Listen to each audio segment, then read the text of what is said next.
Nous allons poursuivre avec la prochaine séquence, c'est la seconde séquence intitulée Bâtiment, comment concevoir un écrin adapté.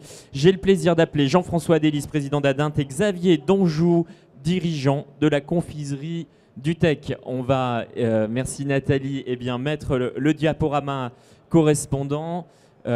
Bonjour messieurs, vous pouvez vous placer ici pour intervenir. Jean-François, mettez-vous là pour le moment. Et nous sommes avec Guillaume Cordier aussi qui nous rejoint de la société Adint, peut-être pour une intervention à deux voix avec Jean-François. Alors Xavier Danjou, la confiserie du Tech, une entreprise que vous dirigez, une entreprise familiale créée par votre grand-père en 1964, installée près de Perpignan à Cabestany, une entreprise qui compte une centaine de collaborateurs, réalise un chiffre d'affaires de 9,5 millions d'euros avec une production annuelle d'environ 800 tonnes de biscuits et chocolat. Vous êtes connu pour la rousquille, on en reparlera un peu plus tard, c'est une spécialité du Roussillon, un biscuit pâtissier élaboré historiquement à Arles-sur-Tech, d'où vous êtes originaire. Alors l'actualité pour vous, c'est l'investissement dans un nouveau site, un nouvel atelier de production. Qu'est-ce qui vous a motivé autour de cet investissement? Pourquoi vous êtes lancé dans ce projet? On vérifie que le micro soit bien allumé. C'est bon. Marche. Donc bonjour, merci de m'accueillir. Donc la confiserie du Tech, vous avez tout dit, c'est une entreprise familiale basée à Perpignan, créée en 64.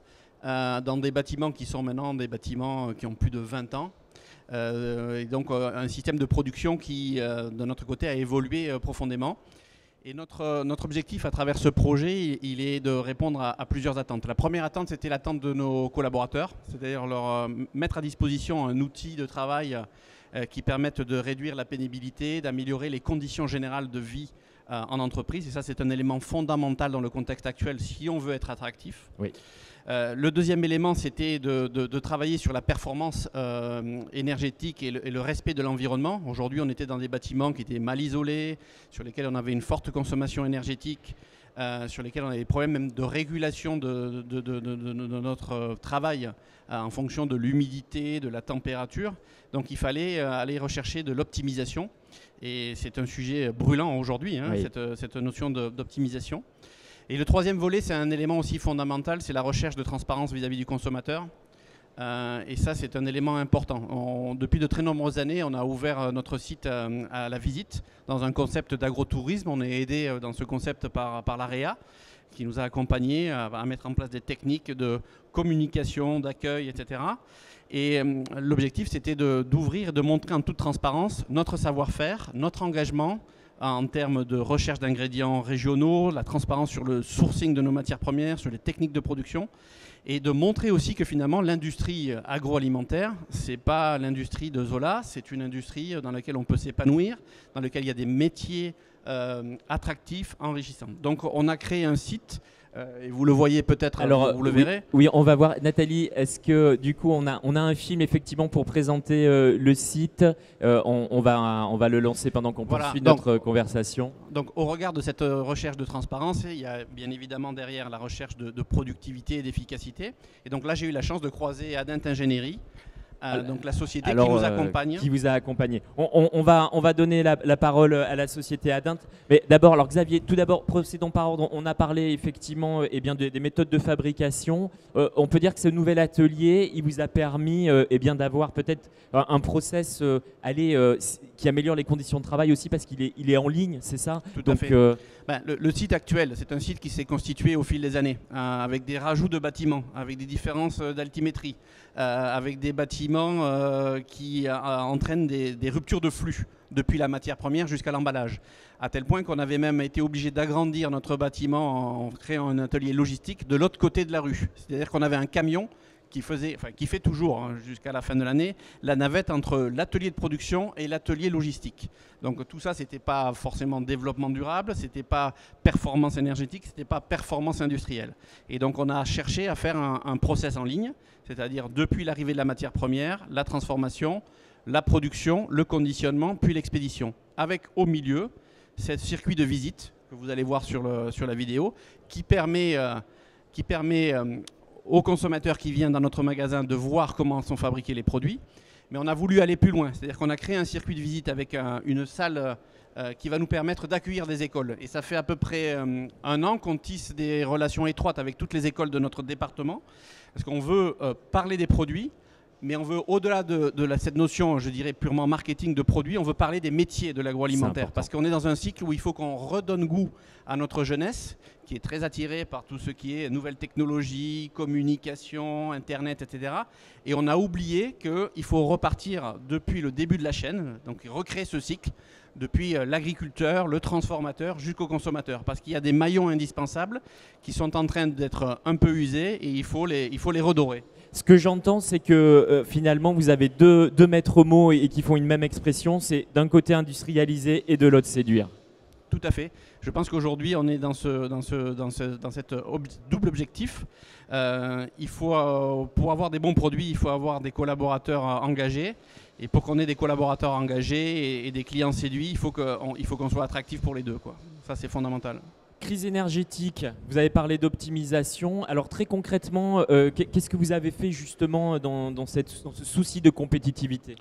Dans ce domaine, on s'est lancé dans un programme accompagné par la région, par BPI, avec un diagnostic énergétique qui nous a permis de réaliser la typologie de nos consommations énergétiques dans l'ancienne usine et de modéliser le nouveau système que l'on voulait mettre en place. Alors, je veux que vous aviez, parce que le film démarre, c'est peut-être l'occasion de commenter le film. Alors, on va le remettre au début. Voilà, donc, on a un site actuellement de 6000 m², on rajoute 3600 m² avec cette nouvelle extension, accompagnée par l'État avec France Relance et la région.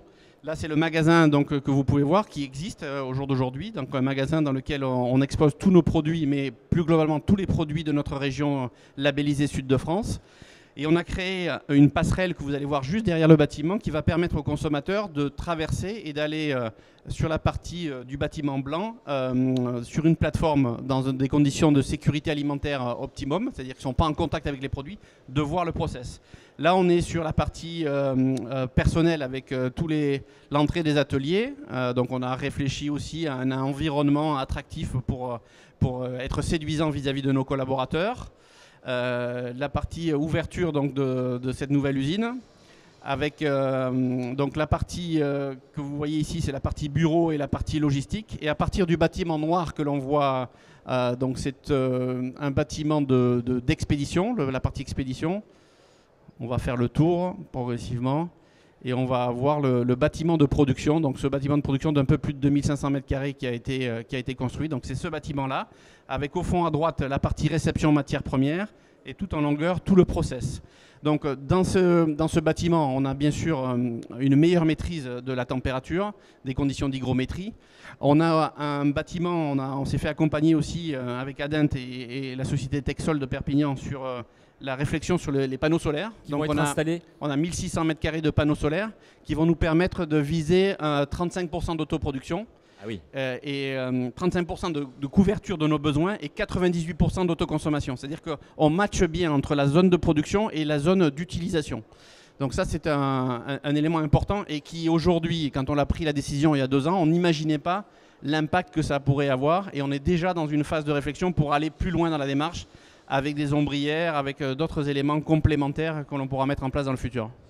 Vous avez dit sur ce point optimisation, diagnostic écoflux, hein, c'est ça oui. Que vous avez réalisé. On va y revenir tout à l'heure avec Grégoire Cordier du CTCPA. Juste un point important, l'investissement global sur ce projet. Alors l'investissement, il est d'environ 4 millions d'euros. Et, voilà. et dans le bâtiment le bâtiment, c'est à peu près 3 500 000 euros. Voilà, D'accord. parce qu'on a aussi investi dans un certain nombre de matériel. Alors, on avait déjà au préalable, depuis un certain nombre d'années, investi dans un certain nombre d'équipements. Mais là, maintenant, on va optimiser tous ces équipements pour réduire la pénibilité, augmenter la performance et être attractif avec un bel environnement de travail qui va montrer aux jeunes que l'agroalimentaire, c'est un métier attractif. Effectivement, et déjà le film nous donne très envie, c'est vraiment un très très beau site. Et puis dernier point avant de donner la parole à Adent, c'est que vous êtes très ancré dans votre territoire et le choix de partenaires locaux a été fondamental. Alors ça, c'est un engagement fort que l'on a déjà au niveau de nos matières premières, puisqu'on a tissé des partenariats très forts avec de la farine, des œufs qui sont en région, le miel, etc. Donc ça, c'est depuis la matière première. Mais pour la construction de la nouvelle usine, je tenais vraiment à ce que ce soit un investissement qui flèche des partenaires locaux. Donc on a 98% de notre investissement qui est fait avec des partenaires qui sont à moins de 80 km de l'entreprise. Donc ce sont des entreprises roussillonnaises, ce sont des entreprises occitanes qui ont construit ce bâtiment. Et on a bénéficié d'un accompagnement national, peut-être régional. Et je voulais que cet argent soit fléché pour avoir un effet boule de neige sur notre territoire. Voilà, irriguer le territoire pour qu'on ait aussi un écosystème qui soit résilient. Interdépendant. Exactement. Alors je me tourne vers le cabinet Adint, justement, qui a une agence à Toulouse. C'est un cabinet d'ingénierie que Jean-François Adélis, son dirigeant à mes côtés, a créé en 2006. Donc bureau d'études, maîtrise d'œuvre pour des usines agroalimentaires. Vous résumez souvent votre mission par eh bien, l'expression réaliser des usines bien pensées, harmonieuses, évolutives et pérennes. Hein, c'est ce que vous dites, Jean-François. Et puis, on va préciser qu'effectivement, votre entreprise a une équipe de 35 collaborateurs, un pôle architecture, un pôle ingénierie, une agence à Rennes et puis donc à Toulouse. On l'a dit, avec Xavier, on a mis en lumière différents enjeux. Vous qui avez une vision voilà, sur évidemment un nombre important de projets, si on fait un pas de côté, qu'on prend un peu de recul, pour vous, c'est quoi les enjeux majeurs? Alors on va prendre un micro qui marche, celui-ci définitivement. C'est bon? Vous êtes sûr, Xavier? Allez-y, Jean-François. Ouais, donc, alors, on a schématisé en fait les 5, enfin ça aurait pu être 6, mais on a globalisé dans les 5 enjeux majeurs de la construction d'un bâtiment industriel agroalimentaire. Vous m'entendez bien là? Oui. C'est bon, Jean-François. Voilà. Et on a décomposé par thème. Donc le premier thème se retrouve être en fait rassemblé autour de l'environnement et en fait et de la performance énergétique. Et puis ensuite il y a le thème de l'économie, on y viendra rapidement. Le thème de la productivité et de la performance dans la conception d'un outil agro. Le thème en fait des exigences et attentes sociétales. Et puis enfin le thème de marque et notoriété. Alors si maintenant on voit le slide suivant. Au niveau de l'environnement, donc les enjeux environnementaux aujourd'hui sont devenus très importants, au-delà même de la construction d'une usine agroalimentaire. Le premier point qui est à intégrer aujourd'hui et demain plus qu'hier concerne en fait le foncier et notamment le terrain. L'outil doit être parfaitement adapté au niveau architectural, aux spécificités du terrain et à son environnement. Voilà. Donc l'architecture doit complètement en fait intégrer les paramètres du paysage. On le retrouve d'ailleurs dans le précédent reportage sur les images qu'on avait vues tout à l'heure. Ça c'est le premier point. Ensuite, on va retrouver aussi le respect des contraintes environnementales. Alors, je ne sais pas si ça vous parle, mais quand on parle de contraintes environnementales, on parle de contraintes liées à l'exploitation qui sont regroupées sous les ICPE et de contraintes liées aussi au flux qui deviennent de plus en plus exigeantes. Et lorsqu'on a à acquérir aujourd'hui un terrain, il n'est pas rare qu'on ait à compléter des études par des études faune-flore ou des choses qui n'existaient pas auparavant. Voilà. Donc l'impact écologique devient de plus en plus important. Enfin, troisième paramètre sur ce critère environnemental et du terrain, c'est la rareté du foncier, aujourd'hui et demain.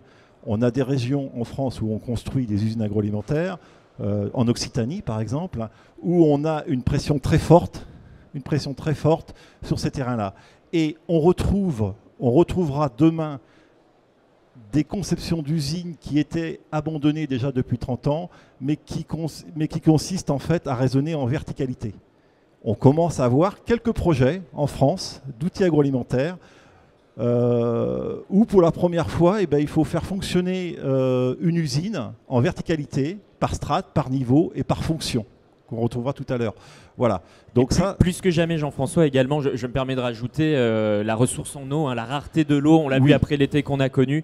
Je pense à une usine près de Rennes, voilà, pour ne pas citer l'usine Bridor, qui est sous forte pression par rapport effectivement aux besoins de consommation en eau qui seront nécessaires pour ce projet de nouvelle usine. Voilà. Et l'environnement, juste pour terminer avant de passer à autre chose, parce qu'on a un temps restreint, attention, donc il faut aller très très vite, les friches industrielles deviendront demain un enjeu relativement important, tenant compte justement de la liaison qu'on vient de faire avec la rareté des terrains. Voilà. Donc c'est des raisonnements vraiment nouveaux qu'on n'avait pas jusqu'alors, et même nous, en tant que concepteurs d'usines, travailler en vertical, c'est un peu révolutionnaire. Voilà.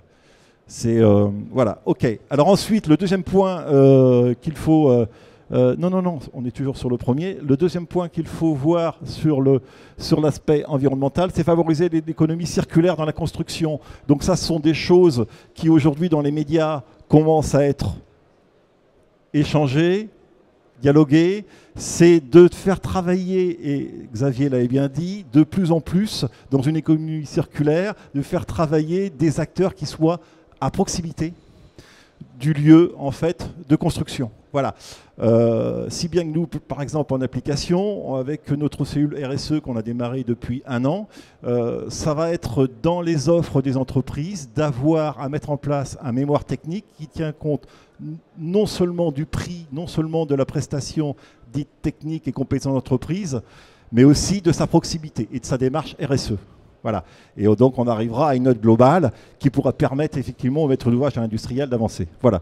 Donc je vais vite, mais pour voir les différentes choses, des choses qui n'existaient peu ou pas auparavant, qui sont la gestion propre et quantifiée des déchets qu'on peut avoir sur un chantier. Voilà. De manière à minimiser l'impact finalement néfaste que peut avoir un chantier à côté. Voilà.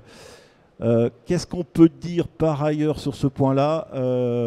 Bien sûr, demain et encore plus qu'aujourd'hui, c'est limiter l'impact carbone, ça parle à tout le monde, et y compris dans le choix des matériaux. Oui. On est aujourd'hui devant une ambiguïté, c'est qu'on a des matériaux très spécifiques pour les outils agroalimentaires, de par effectivement les hygrométries, les températures, les spécificités, les attaques thermiques, les attaques chimiques qu'on peut avoir dans certains ateliers. Et malgré ça, il va falloir faire combiner des nouveaux matériaux qui puissent éviter par exemple de travailler avec des polyuréthanes ou des isocyanates en isolant, en les combinant avec d'autres produits. Voilà, il existe des alternatives. On a eu à travailler par exemple sur des caves d'affinage en matériaux rustiques, sur de la brique, etc. Mais va s'ouvrir demain un certain nombre de propositions de matériaux qui devront faire appel à des avis techniques pour pouvoir remplacer. Voilà. Mais ça, on peut penser que d'ici 2, 3 ans, 5 ans, 10 ans, de manière progressive, on aura justement ces substituts. Jean-François, important focus sur les enjeux environnementaux, c'est voilà. Vraiment l'actualité. Deuxième focus, ensuite, les enjeux économiques. Veux-tu prendre la parole? Alors les enjeux économiques, Jean-François. Alors les enjeux économiques rapidement. Là, pas de révolution par rapport à ce que vous connaissez si vous avez eu affaire ou à intégrer un projet d'usine agroalimentaire. Le premier enjeu économique. Attendez que je reprenne quand même mes petites notes parce que. Attendez. Le premier enjeu économique, c'est de limiter le nombre d'intermédiaires et d'interlocuteurs. Voilà. Alors pour optimiser un prix. Bien sûr, ça va un peu dans le sens de l'organisation de notre société à Dante, mais pour optimiser un prix, il est préférable et souhaitable d'avoir un seul et unique interlocuteur dans le périmètre du projet que vous avez à faire. Exemple, nous, on a à la fois intégré le cabinet d'architecture, d'ingénierie et le cabinet de contractant, si toutefois, pour certains projets, il y avait lieu de faire du contractant général. Alors, ceci vous permet de mutualiser, d'optimiser et de réduire les pertes d'informations qu'il pourrait avoir en ligne entre les différents intervenants. Voilà, j'ai connu dans d'autres vies professionnelles des modes de travaux différents. Déjà, là, on n'est pas parfait, Xavier pourrait nous le dire. Donc, moins d'intermédiaires, ça moins d'intermédiaires permettra effectivement de travailler plus sereinement. Ça, c'est le premier point. Voilà. Alors ensuite, construire pérenne et modulable. Eh ben oui, c'est un paramètre économique. Pérenne, c'est d'utiliser des techniques qui soient agréées. Alors en France, on parle de DTU, on parle de différentes efficacités. Il y a des coefficients même, et puis des certificats dans les énergies. Et puis modulable, et ça, c'est une idée qui va au-delà de l'aspect économique, c'est de produire un outil qui puisse être évolutif, voire transformable dans l'avenir. Voilà.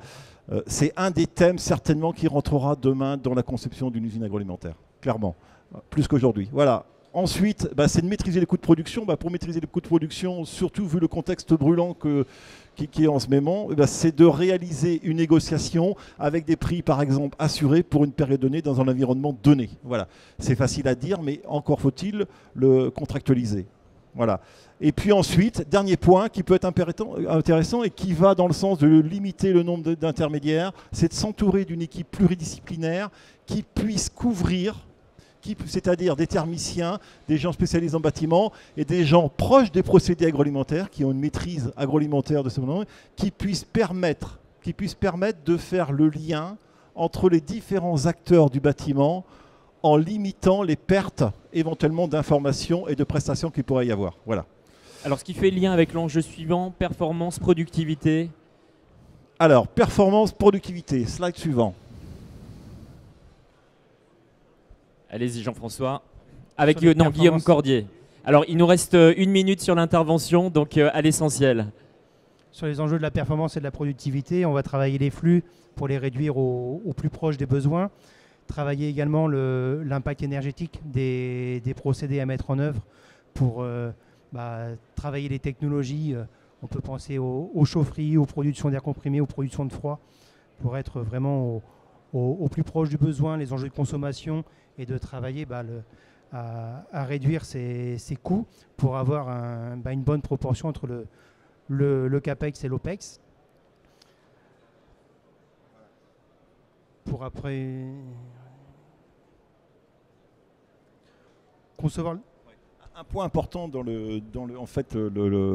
l'aspect énergétique, c'est que il y a 30 ans, quand on commençait à faire d'usines, en tous les cas, je peux parler de mon expérience qui a plus de 30 ans dans le domaine de l'ingénierie agroalimentaire, on s'intéressait beaucoup au CAPEX, c'est-à-dire à l'investissement pur. Oui. Par exemple, quand vous avez le choix d'une technique énergétique, le choix d'une technique bâtimentaire, on s'intéresse à cet investissement. Ça me coûte, à l'époque, c'était en francs, mais 2, 3, 4, 5, 6 millions, puisque maintenant les ratios ont bien élevé en euros. Depuis 2-3 ans, déjà depuis le Grenelle de l'environnement, ça fait déjà 12 ans, depuis les crises énergétiques, et c'est devenu brûlant aujourd'hui, et ça le sera encore plus demain, on fonctionne sur ce qu'on appelle un service après-vente, et on rentre le coût d'exploitation, donc les OPEX, on rentre le coût d'exploitation de plus en plus dans l'investissement. C'est-à-dire que quand vous avez le choix à réaliser sur une prestation donnée, il vous faut intégrer ce que sera le coût d'exploitation demain. Mais ça veut dire que la simulation doit être parfaite. Et lié à ça, on va voir apparaître au travers des concepts de l'usine 4.0 ce qu'on appelle des jumeaux numériques qui commencent à être en place, qui vous donneront une simulation parfaite de ce que sera dans l'espace et dans la vie de l'usine, avec les capteurs simulés qui vous donneront les coûts énergétiques d'exploitation et qui pourront vous donner une lecture parfaite de ce que sera votre coût de revient dans 1 an, 2 ans, 3 ans, etc. Voilà. Voilà ce qu'on peut dire. Jean-François, 2 derniers enjeux, une phrase pour chaque enjeu. Enjeux, société et humain. Vu actuellement la crise de recrutement du personnel, on ne pourra plus construire une usine sans co-construire avec le personnel productif l'ensemble des paramètres constituant une usine. Ça, c'est une évidence. Et les premiers cercles de réflexion se mettent en place dans les entreprises. Pour certaines, c'était déjà acté depuis un certain temps, mais on ne pourra plus le faire. Ça veut dire qu'il faut prévoir des zones dédiées de confort, de détente, une ergonomie, des conditions de travail, de température, d'hygrométrie qui puissent être compatibles avec le personnel et avec le produit. Ça, ce sont des paramètres qui existaient peu et pas avant. Voilà, c'est plus qu'un mot. Et enfin, le dernier point, effectivement, sur les enjeux de marque et de notoriété, il faut que l'entreprise, hier, aujourd'hui et encore plus demain, vous ressemble. La notion de durable doit transpirer au travers de ce que vous allez construire. Le choix des matériaux, la visibilité, la transparence que vous souhaitez donner aux clients, galerie de visite, vue sur le process, explication, transparence. Tout ça doit apparaître à un moment donné sur votre site. Voilà. Donc voilà, résumé, les concepts, mais alors très synthétiques, de ce que sera l'usine agroalimentaire demain dans sa conception, mais pour la plupart des paramètres qui sont déjà pris en place aujourd'hui. Merci Jean-François. Voilà. Je vous propose de prendre un temps pour des échanges, des questions-réponses. C'est le moment de vous manifester. On a un micro qui circule dans la salle. Est-ce qu'il y a une question, alors soit sur le volet purement ingénierie du bâtiment avec la société Adint, ou sur le témoignage de Xavier Danjou, la confiserie du Tech. On a été tout à fait clair sur les enjeux. Si pas de questions, je me retourne vers Xavier sur ce qu'a dit Jean-François. Il y a quand même un cumul d'enjeux. Je trouve que quelque part, c'est une série de contraintes aussi qui sont de plus en plus fortes. Qu'est-ce qui fait que face à ce cumul de contraintes, on fait que vous avez quand même investi, ça ne vous a pas freiné? Qu'est-ce qui a fait que vous, de votre côté, finalement, rien ne vous a arrêté?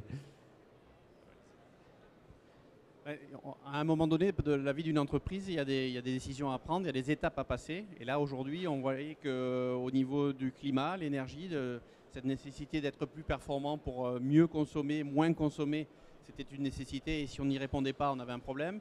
La problématique humaine, c'est la problématique d'attractivité des métiers. Il fallait qu'on se remette en question et qu'on puisse apporter des réponses aux attentes de nos nouveaux collaborateurs. Sinon, sans main, notre process n'a plus lieu d'être. Et enfin, le consommateur qui regarde tous ces points. Ça part chez nous d'abord par rapport au goût du produit qu'on ne doit jamais oublier. Mais ensuite, il regarde notre impact au niveau de l'environnement, notre impact sociétal. C'est pour ça qu'on voulait afficher à travers ce circuit de visite tous nos engagements sur l'origine de nos matières premières, sur la qualité de vie au travail, sur des process qui sont modernes et attractifs pour être séduisants par rapport à de nouvelles compétences, dans une démarche de totale transparence qui, je l'espère, va nous permettre d'atteindre nos objectifs et de passer cette tempête que nous traversons. C'est la deuxième d'affilée, il y en aura peut-être une troisième. Oui. Et le nerf de la guerre, c'est le travail en équipe. C'est les collaborateurs qui sont associés au projet depuis le début, qui ont participé. Il y a un groupe projet qui a été créé pour réfléchir ensemble, collectivement, à ce nouveau projet pour qu'on puisse ensemble se projeter sur l'avenir. C'est ça, et c'est bien une vision de long terme parce que quand on parle des différents investissements que vous avez faits, que ce soit dans l'énergie, le couloir de visite en lien avec l'enjeu de l'attractivité, évidemment, pardon, mais c'est vrai, c'est des surcoûts, mais peut-être que vous le voyez comme des investissements pour que dans 10, 20, 30 ans, l'entreprise existe encore. Et un message important, n'oubliez pas de manger des rousquilles fondantes du Roussillon. Ouais, voilà, exactement. On va en reparler en effet. Merci Xavier, on peut les applaudir pour cette intervention.